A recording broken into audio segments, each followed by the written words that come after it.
그 비행기 모드로 해서 찍어야지. 비행기 모드. 여러분들이 하나의 학생이 되고 또는 앞에서 있는 선생이 되어서 하도록 합니다.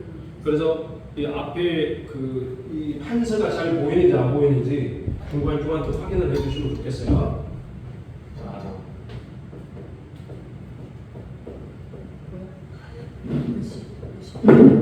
하이델베르크 요리문답. 하이델베르크 요리문답. 아니 이렇게 보면 보여요. 네. 근데 이제 쓸 때마다 이렇게 빛이 둥둥둥 움직이니까 네. 빛이 왔다 갔다 움직이니까 보여도 안 보여도 하긴 하는데 근데 글씨가 잘 보여요? 뭐 이 정도 보이지 않는데? 여기서는 안 보이니까. 봐봐요. 보이죠? 나는 안 보여. 화면으로 보는 사람이 잘 볼 수 있나?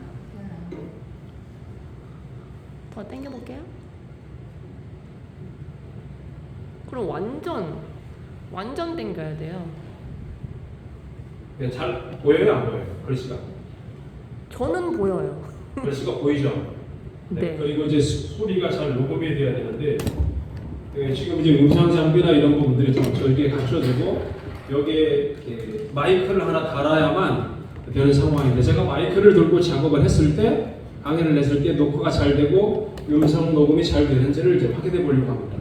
다른 분들은 여기에 집중해 주시기를 바라고 하이델베르크 요리 문답 요리라고 말할 때는 이 요리라는 것은 이제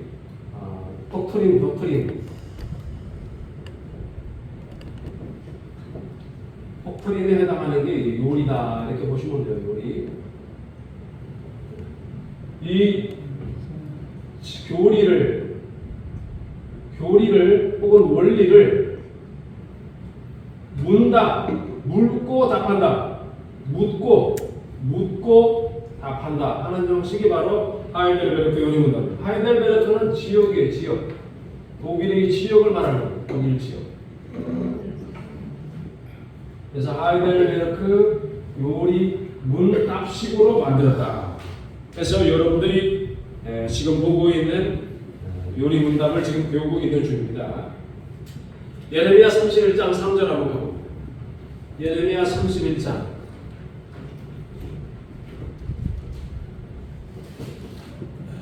예레미야 31장 한번 여러 방식으로 해서 녹화를 시켜봅니다. 예레미야 31장 3절을 우리가 94페이지, 페이지 94페이지 94 예레미야 31장 3절을 우리 다 같이 읽습니다. 시작. 나 여호와가 옛적에 이스라엘에게 나타나 이르기를 내가 무궁한 사랑으로 너를 사랑하는 도로 인자함으로 너를 인도하였다 하였구나. 여기 이제 예레미야 31장 3절에 무궁한 사랑이란 말이 나옵니다. 무궁한 사랑. 무궁한 사랑이란 영원한 사랑이다 이 말입니다. 영원한 사랑. 끝이 없다 이 말입니다. 하나님이 한번 부르시면 후회가 없죠. 하나님이 부르시면 후회가 없는 겁니다. 한번 하나님이 부르시면 끝까지 부르시는 겁니다. 한번 하나님이 사랑하시면 끝까지 사랑하시는 거예요. 그것을 예레미야 선지자가 이스라엘 성도를 향해서 교회를 향해서 이와 같은 메시지를 던진 겁니다. 하나님이 무궁한 사랑이시다. 하나님의 사랑이시다라는 사실을 우리가 어떻게 알 수 있느냐? 자, 그러면 여기 보니까 옛적이란 말이 나옵니다.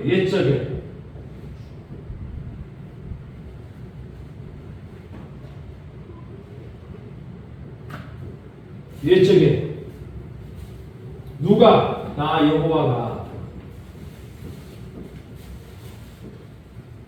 여호와가 옛적에 이스라엘에게 나타나 계시했단 말이에요. 계시로 보여줘서 나타나 이루기를 내가 무궁한 사랑으로 사랑했다. 무궁한 사랑. 그러면 하나님이 교회를 부르실 때는 하나님의 사랑으로 불러내셨다는 겁니다. 하나님이 사랑으로 부르셨다는 사실을 예레미야 선지자를 통해서 이스라엘에게 말씀을 주신 겁니다. 그러면 말씀을 받는 예레미야 시대 때에 말씀을 받는 이스라엘의 배경은 어떻게 되느냐? 배경은 교회가 타락한 겁니다. 뭘로? 우상 숭배로 교회가 타락하기 시작했어요. 그러면 지금 이 예레미야 시대의 말씀을 받고 있는 지금 당대의 교회가 타락했는데 옛적에는 사랑이 있었다. 사랑. 그 다음에 당대는 지금은 그 말씀을 받는 예레미야 시대 때 지금은 이 사랑이 하나님의 사랑이 아니라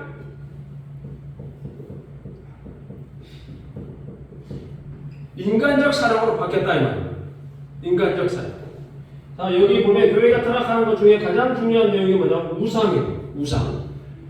우상이라는 의미 자체는 여러분들이 예를 들어서 오늘 송미선 우리 성도사님이 예배 시간에 우리가 십계명을 암송했잖아요. 우상을 만들지 마. 너를 위하여. 여기에 이제 십계명에 보면은 우상에 대한 부분. 십계명 중에서 몇 계명이에요? 3계명이죠.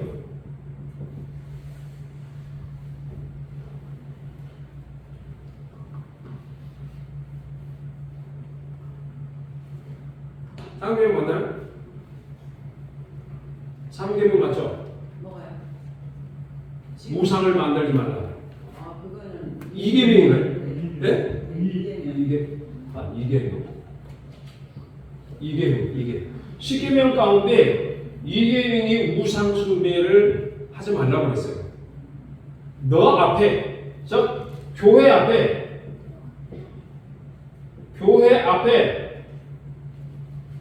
상을 만들지 말라 말이야. 상.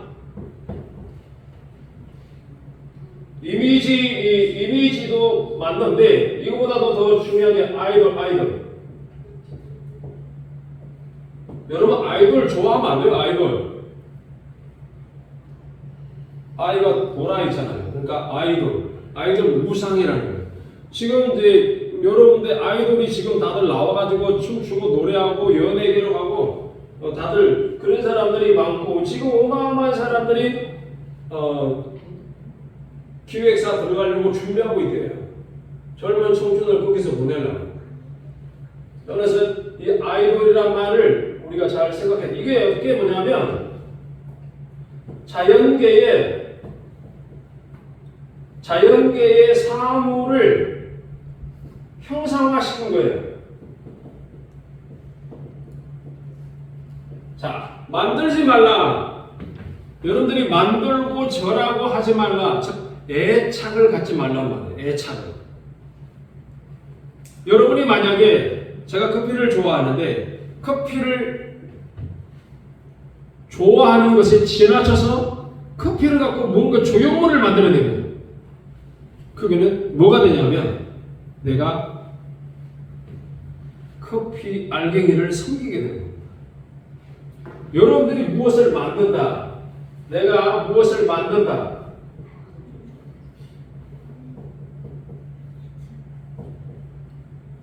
만들다가 되면은 이 만드는 것 속에 뭐가 들어가면 애정이 들어가요. 아펙션이 들어갑니다.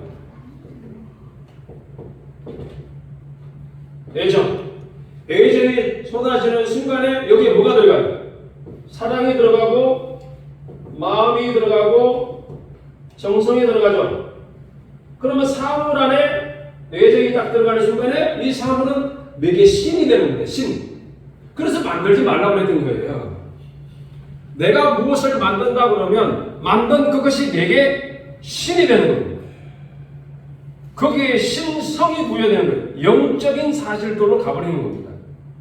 그래서 우상 숭배하지 말라 그랬어요. 하나님만이 참된 하나님인데 세상에 있던 이 자연계에 있는 어떤 사물을 갖고 형상화시키는 이런 일들이 내 안에 일어나는 그냥 형상화되는 게 아니고 마음과 뜻과 정성을 다하여 만들어내기 때문에 그것이 나에게 우상이 되는 거예요. 여러분이 만약에 내 자식에게 마음과 정성을 다 쏟아부으면 그게 하나님의 내게 주신 사랑으로 사랑하는 것이 아니라 내가 투자해서 뽑아먹는 수단으로 쓰기 시작하면 우상이 됩니다. 뭔 말인지 알죠?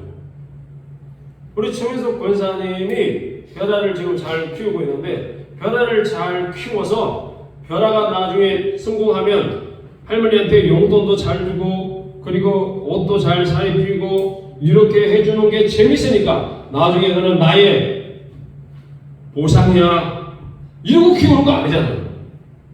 응? 자식이 부모가 늙을 때 최고의 담보라고 생각하고 투자해서 잘 키워놓고 나중에 늙을 때 자식이 주는 걸로 받아먹고 산다. 성경에 그렇게 나와 있어요. 내 부모를 공경하라. 그런데 성경에서 말하고 있는 경우는 하나님이 우리의 사랑이시라는 사실이 왜곡되어서 곡해되고 계속해서 사람이 부모를 향하여 악한 짓을 하니 종교를 이용해서 크로만 그러면 하나님께 허물했으니까 엄마 아버지한테는 안 해도 돼요 라는 식으로 종교를 갖고 이용하고 그거를 효도라는 것으로 미화시켜서 자꾸 악한 길로 가니 이것이 합당치 않다라는 것을 말하고 있는 거예요. 그래서 내 부모를 공경하라는 말이 나온 이유가 타락하여 내 부모를 볼 때에 하나님과 같이 볼 수 있는 눈을 여는 방식이 하나님의 사랑인데 내 이웃을 볼 때도 하나님을 보듯이 보는 눈을 키워주는 것이 하나님의 사랑인데 그것이 안 돼 있으니 내 부모를 공경하라는 이 말씀을 통하여 지키라고 우리에게 명령하신 거예요. 그 말은 자연계에 있는 사물을 통해서 형상화시켜서 이걸 가지고 애착을 느끼지 말라는 거예요. 사물에 대한 애착을 갖기 시작하면 그 사물이 사람에 대한 애착을 갖기 시작하면 그 사람이 내 우상이 되는 겁니다. 거기 신성이 들어가 버리는 거예요, 여러분. 왜요? 여러분 영적 존재이기 때문에. 그래서 하지 말라는 거예요. 무궁한 사랑으로 이 말은 뭐예요? 옛적에 계시를 통하여 하나님의 사랑이신가를 보여줬는데 그러면 이 말씀을 하실 때는 지금 현재의 교회가 타락하여 우상숭배에 빠져 있어요. 우상숭배는 하나님도 좋고 사람도 좋다. 영적 세계도 좋고 자연계도 좋다. 그건 진리가 아니죠. 왜곡된 거죠.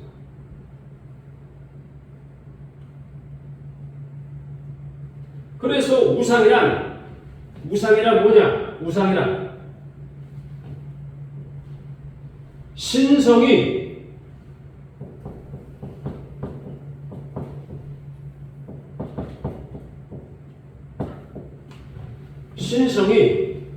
divine God's divine이라고 그래요. 신성이 왜곡된 것.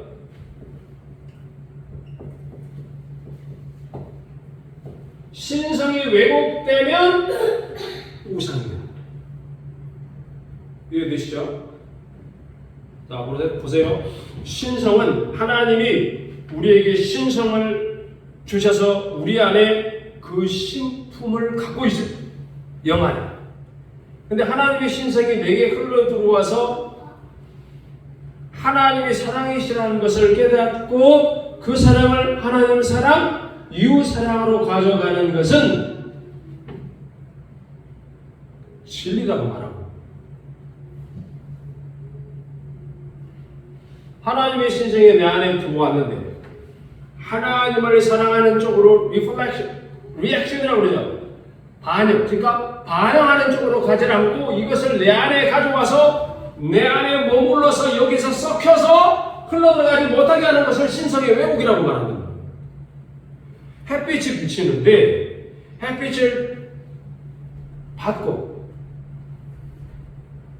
사람도 광합성 작용을 해야 될 거 아니에요. 식물도 광합성 작용을 해서 뭘 만들어? 열매를 만들어내잖아요. 우리도 하나님 나라의 영적 태양이신 우리 주님의 빛을 받으면, 즉 진리의 말씀을 받으면 그 말씀을 갖고 우리가 거룩한 삶을 살아내는 거예요. 이게 열매죠. 이게 안 되면 신성이 왜곡된 내 안에 우상이 들어와 있는 거예요. 그러면 내 안에 무엇이 들어와 있나? 세상을 사랑하는. 그래서 요한일서에 신성의 왜곡의 현상을 뭐라고 말했냐?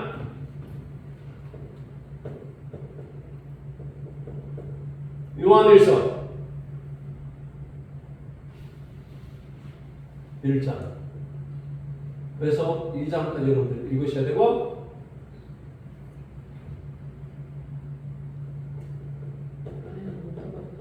육신의 정욕과 안목의 정욕과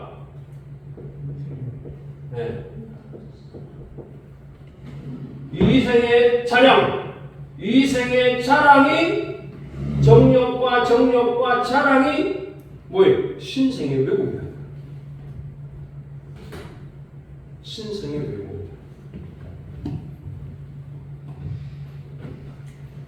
하나님을 우리가 잘 알고 하나님의 뜻대로 살려고 하는 사람의 공통적인 방향성이 뭐냐? 이것을 거부한다. 세상에 있으면서 내 육신의 정욕, 의식주에 대한 이 부분들에 대한 것들도 적당한 수준에서 추구, 욕이 되지 않게 한다. 지나치면 안 됩니다. 하나님이 내게 주신 것을 만족하며 살 수 있는 그 자리를 가야 합니다. 육신이죠. 내 몸이 원하는 것들을 따라가지 말라. 그 다음에 두 번째, 안목의 정도. 내 몸 안에 붙어있는 이 안구가 바라는 대로, 눈이 바라는 대로 추구하지 말라. 보세요. 눈이 바란다는 게 뭐냐면 자연계의 모든 사물에는 뭐가 들어있어요? 로마서 1장으로 가보십시오. 자연계의 사물 안에 뭐가 들어가 있냐면 하나님의 신성이 들어가 있다고 했어요. 로마서 1장으로.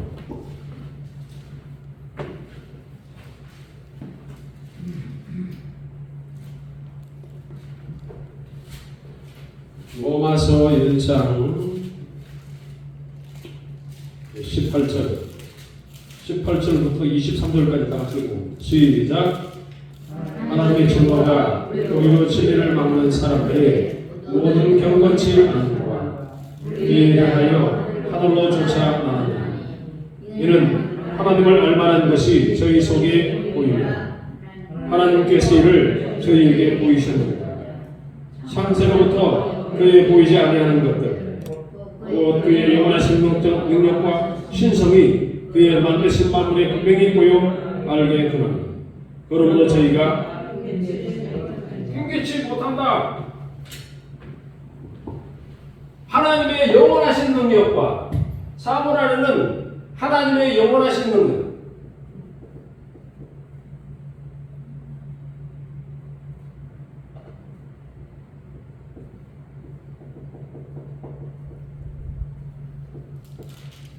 하나님의 영원하신 능력과 신성이 만드신 만물 안에 들어있어요. 그러니까 하나님이 없다라고 말할 수가 없죠. 하나님이 창조하신 모든 세계에 하나님이 그 안에 신성이 들어가 있단 말이에요. 신성이 들어가 있다는 말을 여러분 잘 이해하셔야 돼요. 신성이 들어가 있는 거지 하나님이 들어가 있는 게 아니에요. 자 보세요. 제가 우리 김 목사가 여기 있고 우리 장로님에게 갔어요. 제가 갑니다. 그러면 나의 뭐가 갑니까? 제가 간다 그러면 뭐가 가요? 몸이 가죠. 네? 몸이 가면서 몸이 가지만 예를 들어서 내가 간다라고 말을 하면 내가 여기 있는데 갑니다 라고 나는 안 가는데 뭐가 나가요? 말이 나가잖아요. 그와 비슷한 겁니다. 하나님이 신이신데 신성이 뭐냐면 신으로부터 나오는 품이다 이 말이에요. 그럼 신으로부터 나오는 하나님이 계신데 하나님으로부터 나오는 것이 뭐냐면 말씀과 치료와 사랑이다, 애정이 나가는 거예요. 이거를 신이 계시고 신으로부터 나오는 성이 있다고 해서 신성이 나오는 겁니다. 그러면 이제 범신론자들은 뭐라고 이야기하냐면은 이 만든 만물 안에 다 신이 들어있다. 이게 누가 주장해요? 불교에서 주장하는 이야기잖아요. 신이 들어있는 게 아니고 이 자연계에는 신성이 들어있는 거예요. 하나님이 사랑하여 창조한 세계 속에 하나님의 애정과 사랑과 하나님의 지혜와 모든 것들이 들어가 있다 이 말이에요. 그걸 신성이 있다. 그리고 뭐예요? 영원한 능력이 영원하신 능력. 만물은 하나님의 능력으로 만들어져 있어요. 능력으로. 그리고 신성으로 만들어져요. 그래서 요한복음에 태초에 말씀이 계십니다. 이 말씀이 하나님과 함께 계셨으니 이 말씀은 곧 하나님이시라 하셨고 요한 1서로 가보라. 요한 1서. 그 하나님을 어떻게 했다는 거예요? 요한 1서 1절.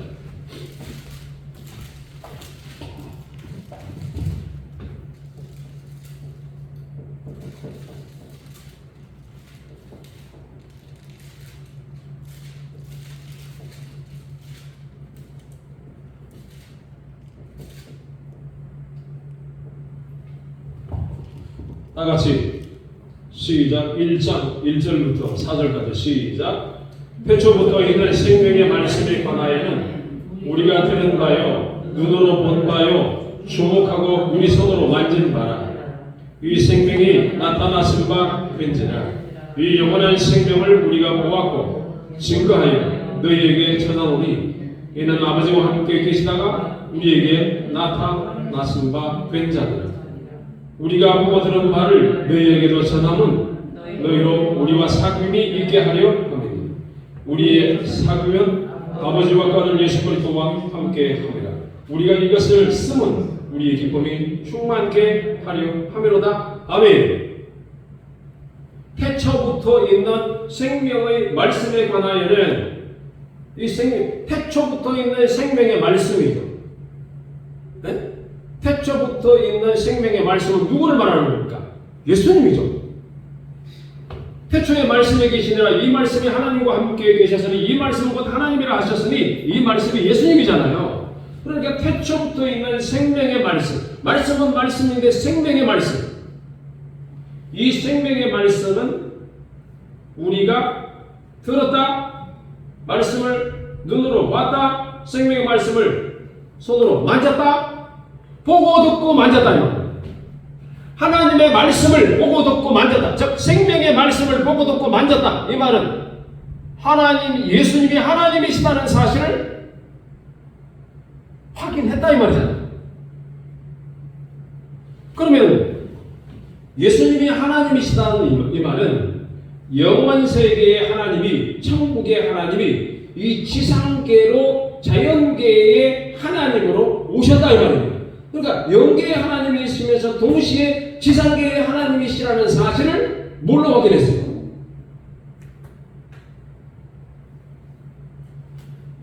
사물이 하나님이 만드셨잖아요. 자, 여러분들이 뭔가를 만들면, 제가 커피를 좋아한다고 그랬잖아요. 커피를 좋아하는데 내가 이 좋아함이 내가 애정과 관심을 갖고 만들어내지만 이게 하나님보다 높아지면 이게 내 우상이 되는 거죠. 그러면 내가 뭔가를 관심을 갖고 만든다는 의미는 내가 거기에 애정이 들어간다는 거죠. 하나님이 우리를 만들었다. 이 자연계를 만들었다. 하나님의 사랑이 들어가 있다는 겁니다. 하나님이 들어간 게 아니고 하나님으로부터 나온 하나님의 성품이 그 안에 들어가 있는 겁니다. 그럼 모든 만드신 만물들은 하나님의 성품을 드러내요. 그래서 만물보다 심히 부패한 것이 사람의 마음이라고 그랬지. 만물은 부패하긴 했어도 더 많이 부패한 게 사람 마음. 제가 어제 콩을 따면서요, 원래 만두콩은 생콩일 때가 맛있다. 그런데 시기를 지났나 봐요. 나는 심어놓고 전 모르죠. 이렇게 양 박사님이 이제 가자 그러면 그때 가는데 어제를 갔더니 이게 콩이요. 그 굵던 콩이 조그맣게 돼가지고 그 콩껍질을 벌려서 떨어진 놈도 있고 그래요. 내가 그걸 보면서 참 만물보다 심히 부패된 것이 사람의 마음입니다. 여러분, 하나님의 생육하고 번성하라. 씨가진 열매 맺는 것을 채소를 내라, 과목을 내라. 순종해서 걔네들은 계속해서 만들어내는데 사람은 의지가 있으니까 하나님 말씀대로 살아도 되고 안 살아도 되고 하는 왔다 갔다 하는 이 의지를 통해서 하나님을 거부하는 거예요. 여러분, 콩깍지가 선합니까? 김장한 목사가 선합니까? 콩깍지가 선한 거죠. 응? 왜요? 걔는 하나님의 명령대로 가잖아요. 근데 사람은 지 생각대로 가잖아요. 그래서 이것을 주님을 바꾸시는 거예요. 주님이 사람이 되어 우리에게 오셨다는 것은 내 안에 있는 것들, 내 중심으로 살아가려고 하는 이것들을 개혁시켜서 새롭게 중생시켜가지고 하나님을 사랑하고 이웃을 사랑하는 쪽으로 갈 수 있도록 우리를 고양시킨다. 하늘나라 사는 거. 이해되시죠? 그러니까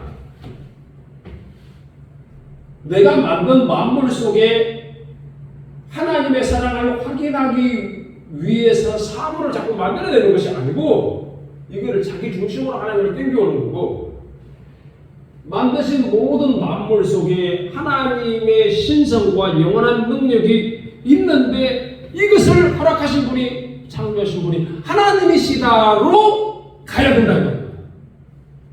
이게 안 가면 신성을 왜곡하는 것이기 때문에, 자, 콩깍지는 하나님의 명령하는 것을 따라 시간과 공간 속에서 때가 되니까 마르면서 몰려가지고 씨를 땅에 떨어뜨려가지고 자손을 번성케 하잖아요. 사람은 어떻게 해요?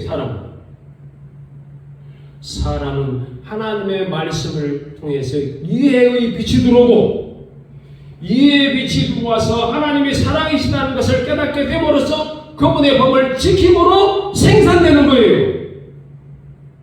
거룩으로 나가는 삶의 열매가 나오는 거예요. 자식을 숭풍 놓는 것은 자연계 현상이고, 그러니까 예수님이 오셔서 뭐라고 말씀하셨습니까? 너희들은 땅에서 났고 나는 하늘에서 났다 말씀하셨잖아요. 땅에 있는 자는 하늘에 있는 자는 하늘에서 난 자로부터, 즉 유대인들은 하나님의 말씀을 들어야 하나님의 나라가 된다 이 말입니다. 안 들은 거죠. 그거 뭐였죠?